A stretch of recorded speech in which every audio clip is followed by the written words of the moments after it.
ఇది దేవుని మాట. ఏ నరుడు నాలుకను సాధు చెయ్యనేరడు, అది మరణకరమైన విషముతో నిండినది. జీవ మరణములు నాలుక వశం, దాని యందు ప్రీతిపడువాడు దాని ఫలమును తినును.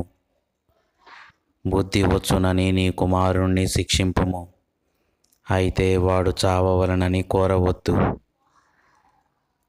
నీ కుమారుడు చావవలనని నీవు కోరితే, నీ కుమారుని మరణ శాసనం నీవే వ్రాసినట్లు, భక్తిహీనుడు తన నోటి మాటల చేత తన పొరుగువానికి నాశనము తెప్పించును, తెలివి చేత నీతిమంతుడు తప్పించుకును. పెదవుల వలన దోషం అపాయకరమైన ఉరి, నీతిమంతుడు ఆపదను తప్పించుకొనును. తన నోరు కాచుకొనువాడు తనను తాను కాపాడుకొనువాడు. ఊరు కొనక మాటలాడు